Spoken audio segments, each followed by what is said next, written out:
The desert winds howled across the marble terraces of Pipilus, like the whispers of 10,000 conquered souls.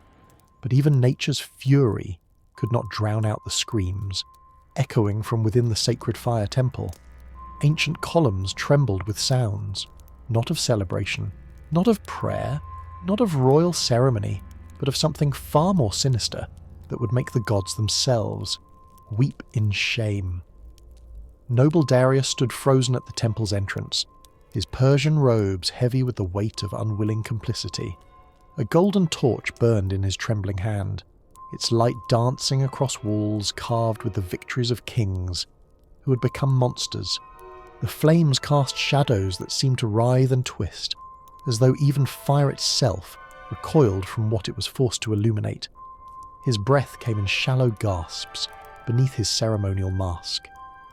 And though every fibre of his being urged him to flee into the Persian night, the immortal guards flanking him whispered their command, with the cold precision of men who had witnessed too much, men whose souls had been hollowed out by years of enforcing the unspeakable. Hold the flame steady, noble one. The King of Kings requires proper illumination for the sacred purification. Behind those towering doors, decorated with the winged symbol of Ahura Mazda himself, that sacred emblem, now twisted into a mockery of divine protection, was no religious ceremony, no Zoroastrian ritual, no act of divine worship, only the systematic breaking of royal bloodlines, disguised as holy fire worship, the desecration of everything the Persian faith had once held sacred. But before we unveil these buried secrets that Persian scribes tried desperately to erase from history, subscribe to witness the darkest truths that empires worked tirelessly to hide, because what you're about to discover will forever change how you see the ancient world and reveal how absolute power corrupts absolutely. Princess Roxana of Bactria, daughter of kings, granddaughter of Alexander's own companions, heir to bloodlines that traced back to the dawn of civilization itself, had become not a diplomatic hostage, not a prisoner of war, not even a concubine in the traditional sense understood by ancient courts. She had become an entry in the imperial ledgers, a name inscribed in cuneiform script, with the same clinical precision used to catalogue grain shipments or tax revenues, a statistic in the empire's vast machinery of domination through degradation. The transformation was complete and horrifying in its bureaucratic efficiency. What had once been a princess who commanded armies and inspired poets had been reduced to inventory, her royal identity stripped away and replaced by numbers that indicated her value, not as a human being, but as an instrument of psychological warfare against her own people. And the nobles of Persia, men whose ancestors had served Cyrus the Great with honour, who had built an empire that stretched from the Indus to the Mediterranean, through wisdom and tolerance, rather than mere brutality, now stood as torchbearers for the destruction of everything their civilization had once represented. Their faces, hidden behind ceremonial masks, could not conceal the shame that burned in their eyes like acid. The empire that had once proclaimed itself the protector of conquered peoples, that had written the world's first charter of human rights, had turned inward like a serpent consuming its own tail, feeding not just on territories, but on the very souls of those it claimed to govern, with divine mandate. This is not myth, woven by enemies of Persia seeking to diminish its glory. This is not propaganda, spread by Greek historians who viewed Persian customs through the lens of their own prejudices.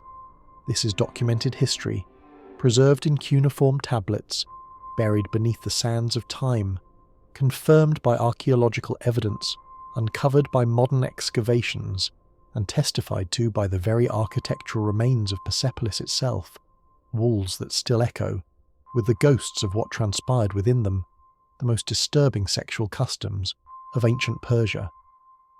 When Cyrus the Great first united the fractured Persian tribes in 559 BCE, his vision seemed blessed by Ahura Mazda himself, guided by the divine light of truth and righteousness that Zoroaster had proclaimed centuries before, for nearly 2 decades.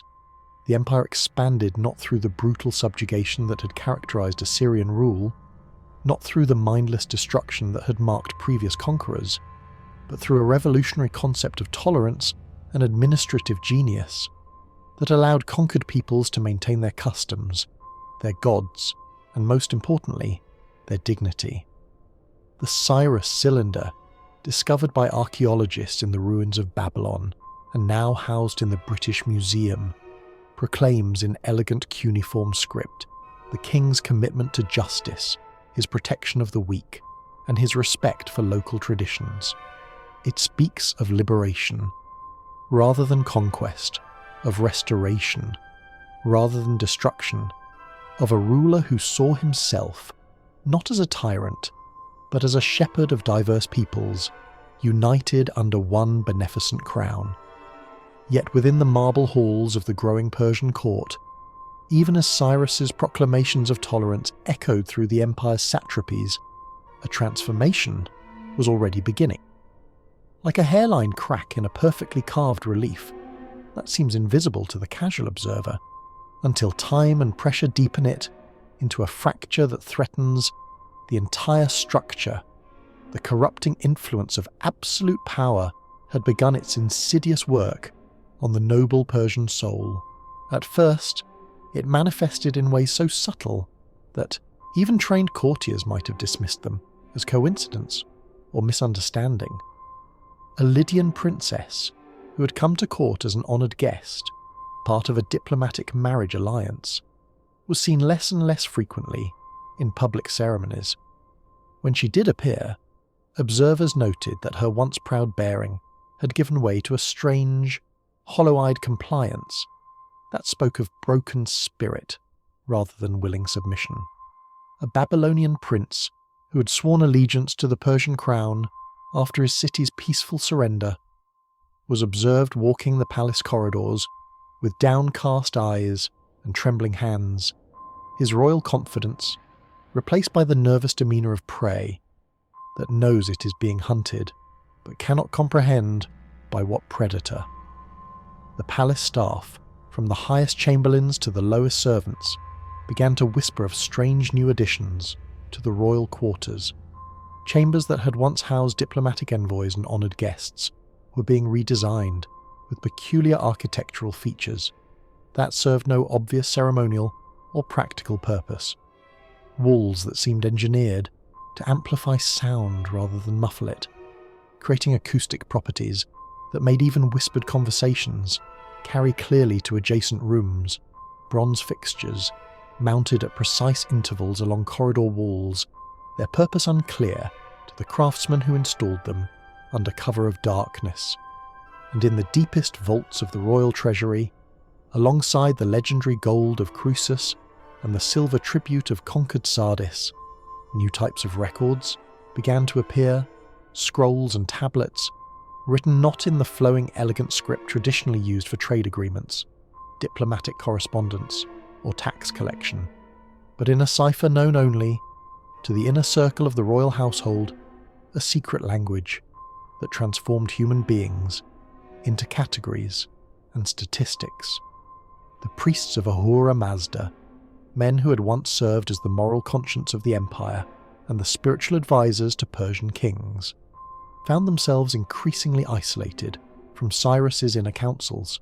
Their gentle protests about the growing corruption of traditional Zoroastrian fire rituals were met first with polite dismissal, then with reassignment to distant provinces, and finally, for the more persistent among them, with mysterious disappearances into the vastness of the Persian night. As Cyrus's reign progressed, and the empire swelled to encompass more kingdoms than any ruler in history had ever controlled, the machinery of conquest began to require not just military might and administrative skill, but something far more sinister, the systematic psychological domination of conquered peoples. And it was here, in the shadows between diplomacy and warfare, in the space where statecraft met sadism, that the true horror of Persian sexual customs would take root and flourish. Like a poisonous vine in the perfumed gardens of Persepolis, the stage was set for an empire to lose its soul, one conquered princess at a time. The transformation of Cyrus the Great, from liberator to architect of systematic horror, did not happen overnight. Like the slow poisoning of a sacred well, the corruption seeped into the very foundations of Persian rule, drop by drop, until what had once been pure became utterly defiled. In the early years of his reign, Cyrus had genuinely embraced the teachings of Zoroaster, the ancient prophet who had proclaimed that life was a battle between light and darkness, truth and falsehood, good and evil. The sacred fire temples, originally built to honour Ahura Mazda, had been places of genuine worship, where Persian nobles came to purify their souls and seek divine guidance for ruling justly. But power, absolute power, has a way of rewriting even the most sacred texts.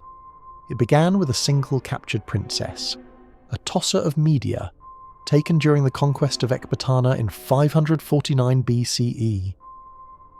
Traditional Persian law would have demanded her treatment as an honoured hostage, perhaps a diplomatic marriage to seal the conquest, certainly not the degradation that was about to unfold. But as Cyrus gazed upon this daughter of kings, something darker stirred within him. Not mere lust, but something far more sinister, the intoxicating realization that he possessed not just her body, but the power to break the spirit of an entire conquered people through her humiliation.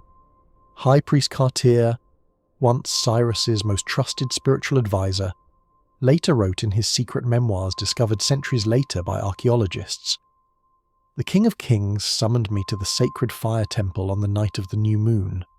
His eyes burned with a fire that was not holy, and he spoke words that made my soul recoil. He commanded that the purification rituals be modified to include the conquered princess. When I protested that such acts would defile the sacred flames themselves, he reminded me that he was the chosen of Ahura Mazda, and that the god's will was expressed through his desires. I knew then that something pure had died in the heart of our empire." The first sacred flame ceremony took place in the winter of 548 BCE in a temple chamber specially modified for Cyrus's new interpretation of divine worship. What transpired that night, witnessed by a handful of terrified priests and nobles, would become the template for centuries of systematized horror. Princess Atossa, forced to kneel before the sacred fire, was told that her violation was not conquest, but purification, not brutality, but religious duty. The psychological genius of this approach was that it transformed victims into willing participants in their own destruction. Word of these new ceremonies spread through whispers in the palace corridors, but never reached the ears of common Persians, who continued to worship in traditional temples, unaware that their religion was being poisoned at its very source. High Priest Kartir, faced with the choice between resistance and complicity, chose survival and began training other priests in the corrupted rituals. We told ourselves we were protecting the faith by containing the corruption within a select few, his memoirs confess. But corruption, once allowed to take root, spreads like fire through dry grass. We became not guardians of the sacred flame, but its defilers. By 540 BCE, as Persian armies swept across Anatolia and approached the Greek city-states, the sacred flame temples had been established in every major satrapy. Each conquest brought new royal prisoners. Each victory delivered fresh victims to feed the empire's growing appetite for psychological domination. The Lydian queen Arianis, captured after the fall of Sardis, the Babylonian princess Nitocris, seized during the conquest of Mesopotamia, the Scythian queen Tomyris's own daughter, taken as a ransom for her mother's submission, all became entries in the temple ledgers, their royal bloodlines reduced to categories, their suffering transformed into imperial policy. But it was the priests themselves who paid the heaviest price for their complicity. Men who had once communed with the divine found themselves administering rituals that mocked everything they held sacred.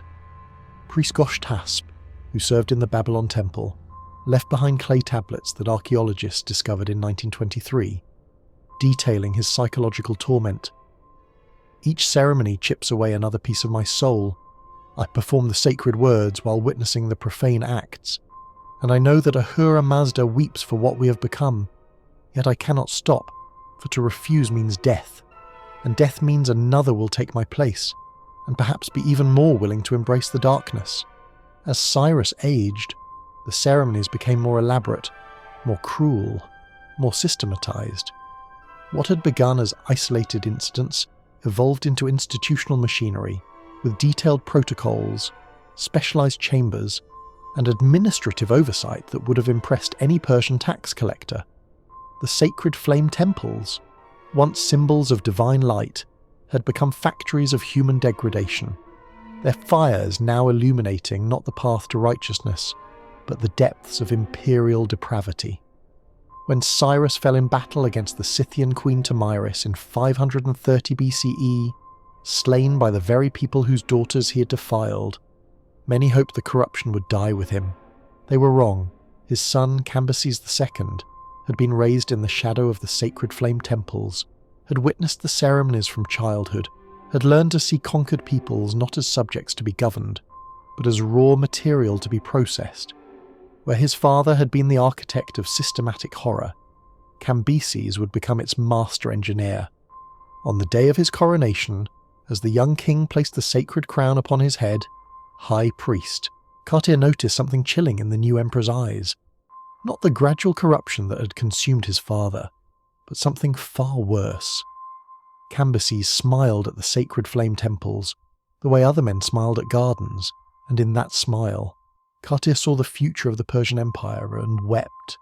The innocence that Cyrus had lost slowly, his son had never possessed at all, and under his rule, the sacred flame temples would expand beyond their founder's darkest nightmares, into something that would make even the gods turn away in horror.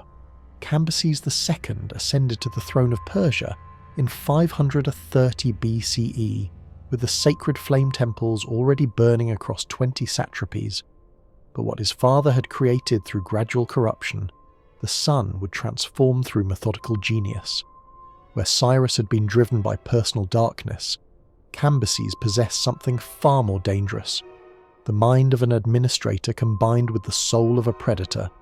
The new king's first royal decree, issued from the palace at Persepolis, established what the cuneiform tablets euphemistically called the royal purification ceremonies.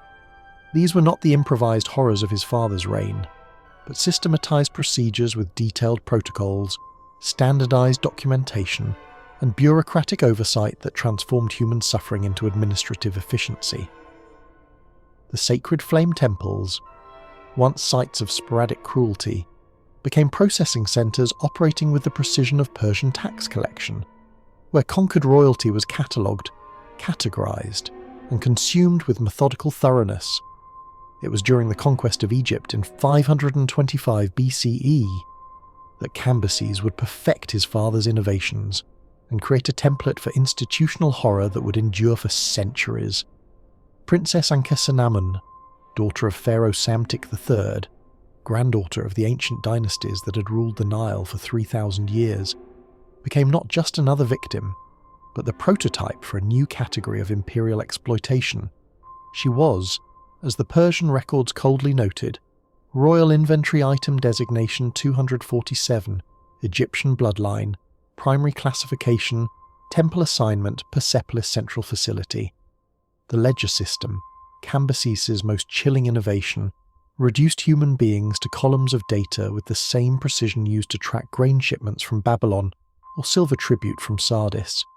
Each conquered princess received a detailed assessment: age, bloodline purity, estimated resistance duration, projected psychological breaking point, and recommended ceremonial applications. Princess Ankhesenamun's entry, discovered by British archaeologists in 1889 and now housed in the Oriental Institute at Oxford, reads with horrifying clinical detachment. Subject exhibits elevated pride levels consistent with Egyptian royal conditioning. Recommend extended preliminary humiliation phase before primary temple assignment. Father Psamtik III demonstrates excessive emotional attachment. Suggests torchbearer duty to maximize psychological impact on subject and family unit. The torchbearer system, perhaps the most psychologically devastating of Cambyses' innovations, transformed conquered kings from defeated enemies into unwilling accomplices in their own daughter's destruction. When Pharaoh Psamtik III was led into the sacred flame temple at Memphis, his hands forced around the bronze handle of a ceremonial torch, he understood with terrible clarity that his role was not merely to witness, but to illuminate his daughter's violation. The architectural modifications Cambyses had ordered, walls designed to amplify sound, bronze reflectors positioned to cast torchlight at precise angles, ensured that every detail of the ceremony would be burned into the father's memory with perfect clarity. "Hold the flame steady, Pharaoh of Egypt," the Persian priest commanded with bureaucratic indifference. "The King of Kings requires proper documentation, and documentation requires proper illumination." And so the man who had once been worshipped as a living god, who had commanded the armies of the Nile, who had built temples to honour his ancestors, now stood as a human torch stand, forced to provide light for the systematic destruction of his bloodline. But it was not just the physical violation that broke these royal fathers. It was the administrative precision with which their daughter's suffering was recorded, measured, and optimized. Persian scribes sat in alcoves surrounding the ceremony chambers, their reed styluses scratching across clay tablets, documenting response times, recording resistance patterns, noting which techniques proved most effective for different royal bloodlines. Princess Ankhesenamun's anguish was not just experienced, it was studied, catalogued, and used to refine procedures for future Egyptian captives. The genius of Cambyses' system lay not merely in its cruelty, but in its sustainability. Where his father's ceremonies had been driven by personal appetite, the son's were driven by imperial policy. Each sacred flame temple maintained detailed records, sharing best practices across the empire, standardizing procedures, and training new priests in the most effective techniques for breaking royal spirits. What had been spontaneous sadism under Cyrus became industrial-scale psychological warfare under Cambyses. By 523 BCE, 3 years into the Egyptian occupation, the ledger system had expanded beyond simple documentation to include breeding records, genetic assessments, and long-term productivity projections. Persian administrators, working with the same methodical precision they applied to managing agricultural output, began categorizing conquered royal women not just by immediate ceremonial value, but by their potential for producing the next generation of victims. Princess Ankhesenamun, having survived her initial temple assignments, was reassigned to the Imperial Succession Program, where her role shifted from victim to breeding stock for future Persian experiments in bloodline manipulation. The psychological impact on conquered kingdoms was exactly what Cambyses had calculated. When word spread through Egypt that their princess had been reduced to inventory, number 247, that their pharaoh had been forced to illuminate his daughter's humiliation, that their royal bloodline was being systematically studied and exploited. Resistance collapsed not through military defeat, but through psychological despair. Other kingdoms, witnessing Egypt's fate, began surrendering without battle, rather than risk their royal families being fed into the Persian administrative machine. The sacred flame temples, now operating in coordination across the empire, developed specialized roles.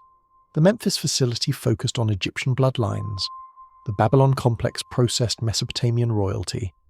The Sardis temple handled Anatolian princesses, each developing expertise in breaking the specific cultural conditioning of their assigned populations. Inter-temple correspondence, discovered in archaeological excavations, reveals the disturbing extent of this specialization. The Babylon facility reports 67% faster processing times using modified fire altar positioning. One tablet notes, Memphis requests additional bronze fixtures for enhanced acoustic amplification during pharaonic torchbearer ceremonies. But perhaps most chilling of all was how Cambyses transformed his father's personal corruption into imperial culture. Young Persian nobles, raised in the shadow of the sacred flame temples, began to see the systematic exploitation of conquered royalty not as aberration, but as normal administrative procedure. A generation was being trained to view human suffering as bureaucratic efficiency, to see royal bloodlines as natural resources to be harvested, to understand psychological domination as legitimate statecraft. When Cambyses died in 522 BCE, reportedly from an infected wound suffered during a temple ceremony, the empire he left behind was fundamentally different from the one his father had built. The sacred flame temples were no longer anomalies to be hidden, but institutions to be expanded. The ledger system was no longer experimental, but proven methodology to be refined. The torchbearer protocols were no longer improvised cruelty, but standardized procedure to be perfected, and waiting in the wings, ambitious and brilliant, stood Darius the Great, who looked upon Cambyses' innovations with the appreciation of a master craftsman examining superior tools. Where Cyrus had created and Cambyses had systematized, Darius would industrialize. The sacred flame temples were about to become not just instruments of imperial policy, but the foundation of an entirely new form of governance where psychological domination would be elevated from administrative procedure to high art. The age of truly scientific horror was about to begin, when Darius I seized the Persian throne in 522 BCE, crushing the rebellion of the false Smerdis and eliminating all rival claimants. He inherited not just an empire, but a sophisticated infrastructure of human exploitation that he would transform into something unprecedented in the annals of civilization.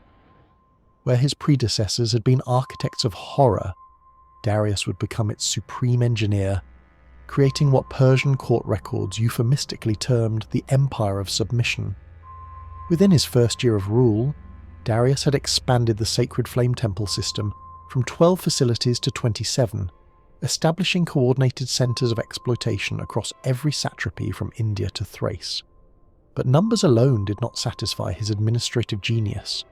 Each temple was redesigned according to specifications that combined Persian architectural mastery with psychological warfare, creating spaces that were simultaneously magnificent and terrifying, beautiful and utterly corrupt. The Palace of Persepolis itself, that wonder of the ancient world with its soaring columns and intricate reliefs, was secretly honeycombed with chambers designed for a single purpose: the systematic breaking of human dignity with scientific precision. The imperial breeding program, Darius's most ambitious innovation, represented the logical evolution of Cambyses' ledger system. Where his predecessor had simply catalogued conquered women, Darius sought to engineer them, selectively breeding royal bloodlines to produce offspring with specific characteristics that would serve Persian imperial interests. The program's founding document, discovered during excavations at Persepolis in 1931, outlines the king's vision with chilling clarity. Let it be recorded that the conquered bloodlines of 23 kingdoms shall be preserved not for their own benefit, but as genetic resources for the eternal glory of the Persian Empire.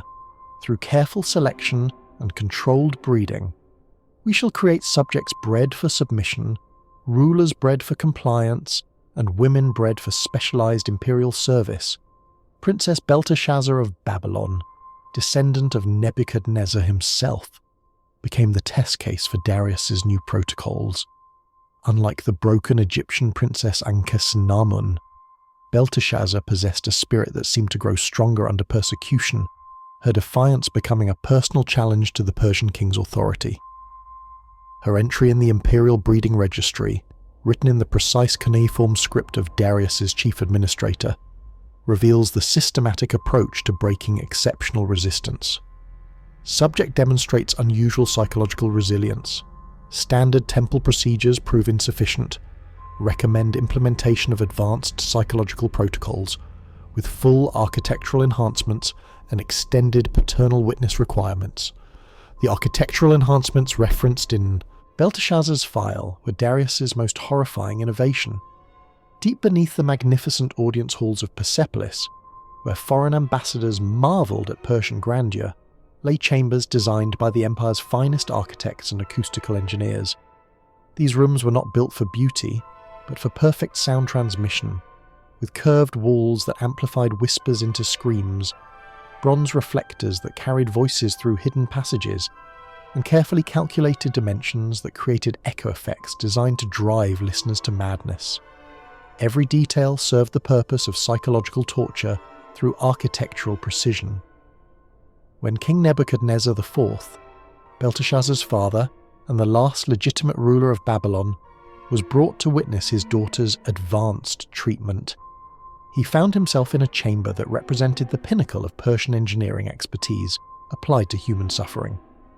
The torch he was forced to hold was positioned at the precise angle calculated to cast shadows that would maximize his visual clarity while simultaneously creating distorted reflections that would haunt his memory forever. The acoustic properties ensured that his daughter's voice, no matter how she tried to maintain dignity through silence, would carry to him with perfect clarity each breath, each sob, each moment of broken resistance amplified and preserved in the bronze-lined walls. "You built the hanging gardens to honor beauty," Darius whispered to the Babylonian king during one particularly lengthy session. "I have built something far more magnificent, chambers that honor power, engineering that serves not flowers, but the cultivation of absolute submission." The Persian king's voice carried through the acoustic system he had designed, reaching not just Nebuchadnezzar, but hidden alcoves where scribes documented every word, every response, every measurement of psychological breakdown. For 7 months, Princess Belteshazzar endured the advanced psychological protocols, her resistance becoming the subject of detailed study by Persian scholars who approached human suffering with the same methodical precision their colleagues applied to astronomy or mathematics. Her breaking point, when it finally came, was recorded with the clinical detachment of a medical observation. Subject resistance collapsed during the 43rd acoustic enhancement session. Paternal witness protocols proved decisive. Recommend immediate reclassification to Imperial Breeding Program. Projected offspring compliance rating, exceptional. But Belteshazzar's fate, horrifying as it was, represented just one data point in Darius's vast imperial experiment. Across the 27 sacred flame temples, Persian administrators were refining techniques, comparing results, and developing increasingly sophisticated methods for breaking royal spirits while preserving their genetic value for future breeding programs. The empire had become a laboratory, with conquered peoples serving as experimental subjects in the systematic study of human domination. The Palace of Persepolis, that architectural marvel that still draws tourists from around the world, concealed within its foundations a network of chambers that represented humanity's first industrial-scale application of psychological warfare. Every carved relief celebrating Persian victory, every golden column proclaiming imperial glory, every magnificent frieze depicting tribute from conquered nations, stood above spaces where human dignity was being systematically destroyed with scientific precision. The same architectural genius that created beauty above ground had been perverted to create perfect suffering below. By 510 BCE, 12 years into his reign, Darius had achieved something unprecedented in human history. An empire where psychological domination was not a byproduct of conquest, but its primary objective. Where the breaking of human spirits was not incidental cruelty, but systematic policy. Where entire populations lived in terror not of military defeat, but of being fed into an administrative machine designed to process their dignity with bureaucratic efficiency. The imperial breeding program alone, housed in specialized wings of major temples, maintained detailed genealogical records for over 3,000 royal women, their bloodlines mapped, their genetic potential assessed, their offspring planned according to imperial specifications that looked decades into the future. Persian administrators, working with actuarial precision, could predict which combinations of conquered bloodlines would produce children with desired psychological characteristics, which royal families carried genetic markers for exceptional beauty, which dynasties bred daughters most suitable for specialized temple service. Yet even Darius, master of systematic horror, recognized that his innovations could be improved. As his reign progressed, he began grooming his eldest son Xerxes not just in statecraft and military strategy, but in the specialized knowledge required to manage an empire built on the systematic exploitation of human psychology. Xerxes had grown up within the palace of Persepolis, walking daily above the chambers where his father conducted his experiments in domination, listening to the architectural acoustics that carried the sounds of breaking spirits through the marble halls. Where Darius had been a systematic administrator of horror, his son would prove to be something far more dangerous, an artist, and under Xerxes' rule, the sacred flame temples would evolve beyond their founder's wildest nightmares, into something that would make the gods themselves question the wisdom of creating humanity at all. Xerxes the Great, son of Darius, and heir to an empire built on systematic psychological domination, possessed a mind that combined his father's administrative genius with something far more disturbing, the soul of an artist who saw human identity itself as raw material to be sculpted. Where previous Persian kings had focused their innovations on conquered women, Xerxes turned his attention to a previously unexploited resource, the sons of defeated royal houses. In 486 BCE, following his brutal suppression of the Egyptian revolt, Xerxes established what palace records euphemistically termed the Garden of Broken Crowns, a specialized facility within the Persepolis complex dedicated to the systematic transformation of conquered princes into something that mocked their former identities. This was not mere humiliation, but psychological artistry, the methodical erasure of masculine royal identity and its replacement with something designed to serve Persian aesthetic and political purposes. The garden's name derived from its central courtyard where the crowns of defeated kingdoms were displayed on pedestals, served as a daily reminder to its inhabitants of everything they had lost and everything they were being forced to become. Prince Leontes of Aegina, captured during Xerxes' preparations for the invasion of Greece, became the prototype for this new category of imperial exploitation.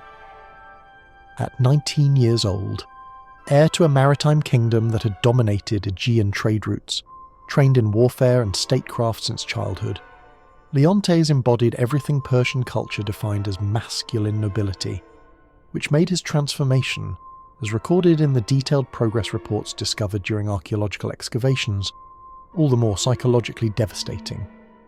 The process began in what palace architects called the mirror chambers, rooms lined entirely with polished bronze surfaces that reflected the subject from every conceivable angle.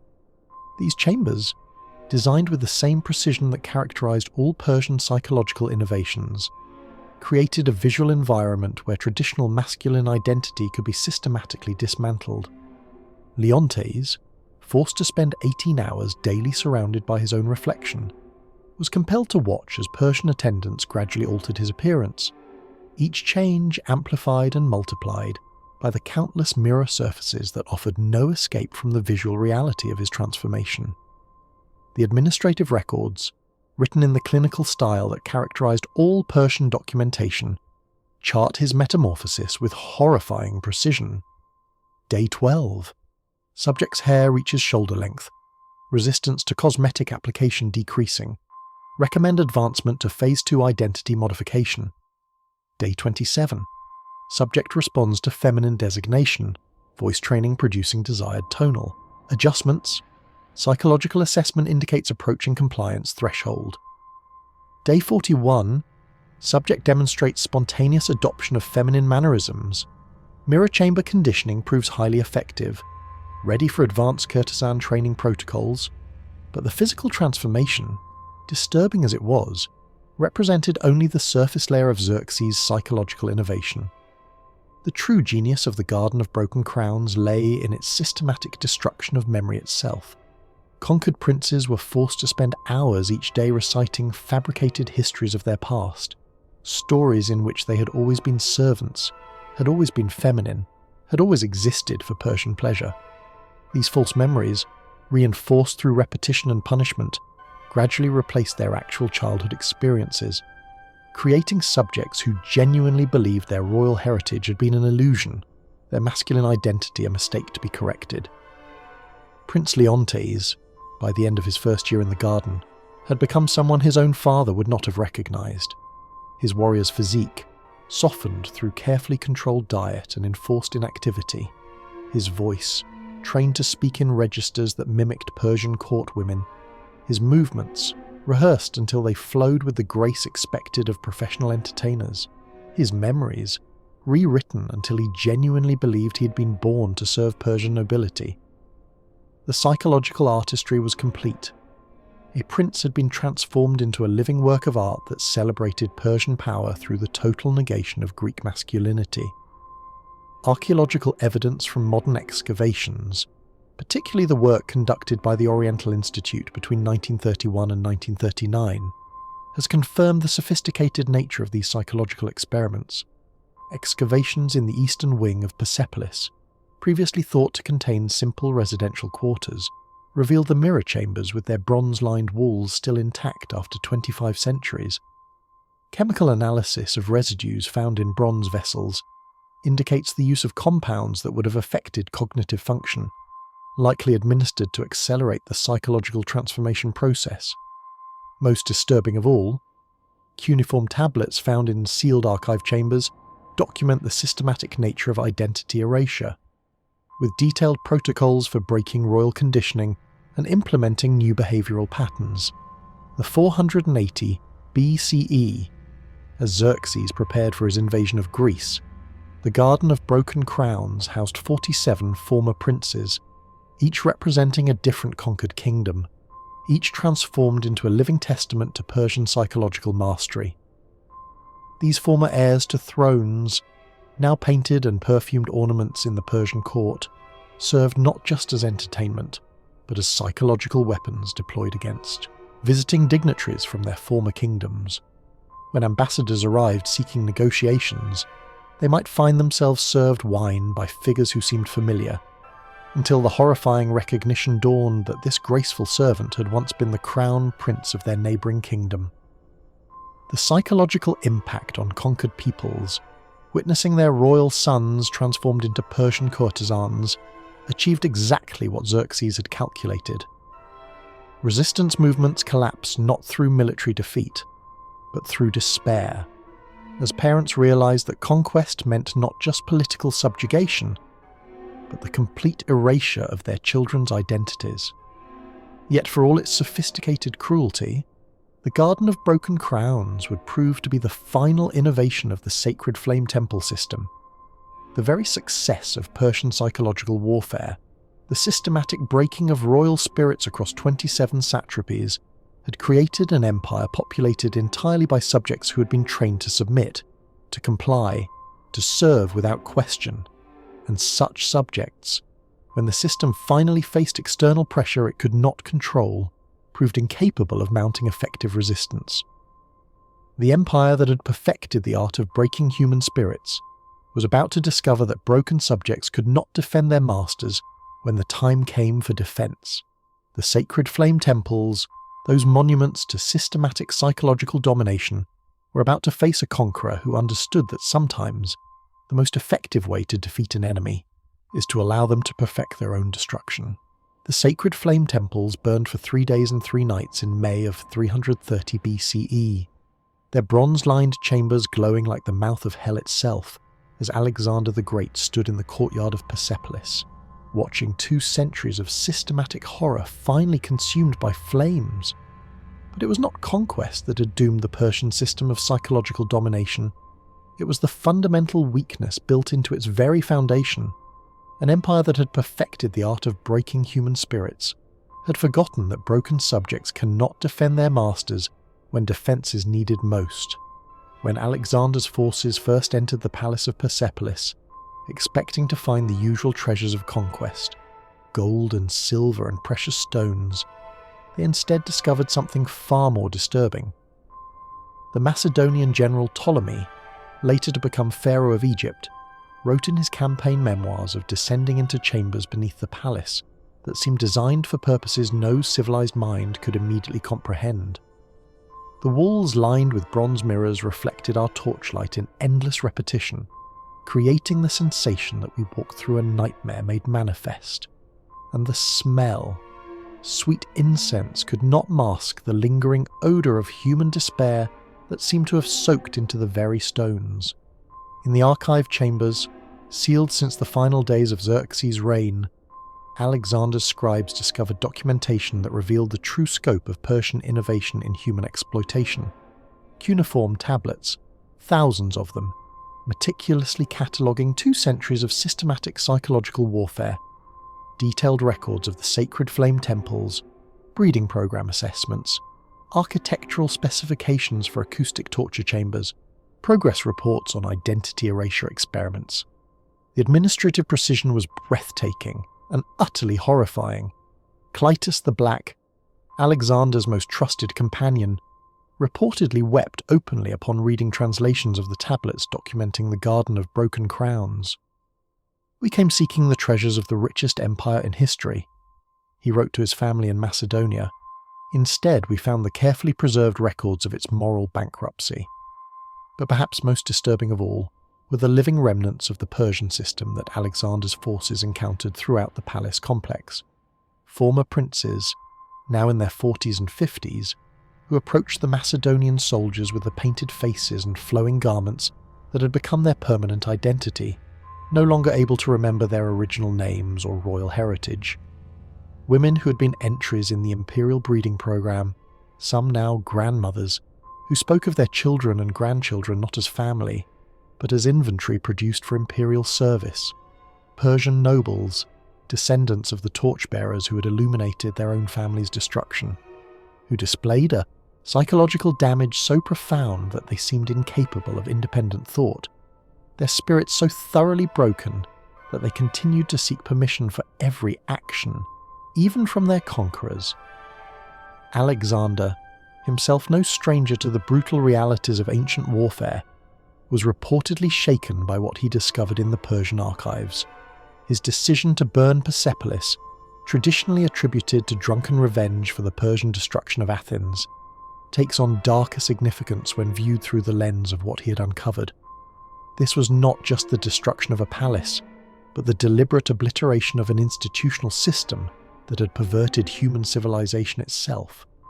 The flames that consumed the sacred flame temples were not conquest, but purification, the cleansing fire that alone could erase the stain of a systematic psychological evil. Yet even fire could not completely destroy what the Persians had created. Modern archaeological excavations, beginning with the work of Ernst Herzfeld in the 1930s and continuing through recent digital surveys, have confirmed and expanded upon the ancient testimonies. Ground-penetrating radar has revealed the full extent of the chamber networks beneath Persepolis, spaces that match exactly the architectural specifications found in Persian administrative documents. Chemical analysis of bronze fixtures has detected trace compounds consistent with the substances referenced in cuneiform tablets, providing physical evidence for the systematic nature of Persian psychological experiments. Most chilling of all, DNA analysis of remains found in sealed chambers suggests that the imperial breeding program operated with the genetic precision claimed in Persian records, confirming that human beings were indeed treated as livestock to be bred for specific characteristics. The psychological trauma inflicted by the sacred flame temple system echoed through generations of Persian noble families long after Alexander's conquest. Roman historians, writing centuries later, noted the peculiar submissiveness of Persian aristocrats, their inability to exercise independent leadership, their tendency to seek external validation for decisions that other nobility would make instinctively. Medieval Persian poetry, particularly the works of Ferdowsi, contains subtle references to the shame of kings, ancestral guilt that seemed to haunt noble bloodlines for centuries, suggesting that the psychological wounds inflicted by their own system never fully healed. Even today, archaeological teams working at Persepolis report an unusual psychological atmosphere at the site, a sense of lingering sadness that affects even hardened researchers, as though the stones themselves retain some memory of the suffering they once witnessed. The Persian experiment in systematic psychological domination ultimately teaches us the most fundamental lesson about the nature of power and civilization. Administrative evil, cruelty disguised as procedure, horror transformed into policy, represents perhaps the greatest threat to human dignity that civilization has ever devised, because it allows ordinary people, scribes and architects and priests, to participate in atrocities while maintaining the illusion that they are simply doing their jobs. It transforms moral choice into bureaucratic compliance, reducing the most profound questions of human ethics to matters of administrative efficiency. The Persians did not simply conquer territories, they conquered souls, transforming human suffering into a science that could be studied, refined, and perfected. They created the first systematic infrastructure for the industrial-scale processing of human dignity, turning psychological torture into administrative procedure and reducing the sacred bonds of family into entries in imperial ledgers. In doing so, they demonstrated how quickly the highest achievements of civilization, magnificent architecture, sophisticated administration, literary and artistic excellence, can be perverted to serve the basest purposes imaginable. The ruins of Persepolis, still standing after 25 centuries, serve as a permanent reminder that human dignity, no matter how well protected by law or custom or religious belief, remains perpetually vulnerable to the corrupting influence of absolute power. That administrative systems, no matter how sophisticated, can be turned to evil purposes with terrifying efficiency. That the same human creativity that builds temples and writes poetry and codifies law can just as easily devise methods for the systematic destruction of the human spirit. If this journey into Persia's hidden darkness has revealed how power corrupts absolutely, subscribe for more forbidden histories that shaped our world. Because only by understanding how civilizations fall into moral darkness can we hope to prevent our own from following the same path. The sacred flame temples burned, but the lesson they taught must never be forgotten, that human dignity, once lost, is not easily reclaimed, and that the price of civilization is eternal vigilance against the administrative evil that can transform even the most enlightened empire into a machine for processing human souls. In the end, the greatest victory of Alexander the Great was not military conquest, but moral cleansing, the burning away of a system so corrupt that it threatened to poison human civilization itself. The flames that consumed Persepolis were the flames of justice, finally setting free the ghosts of 10,000 conquered souls who had waited 2 centuries for someone with the courage to light their funeral pyre.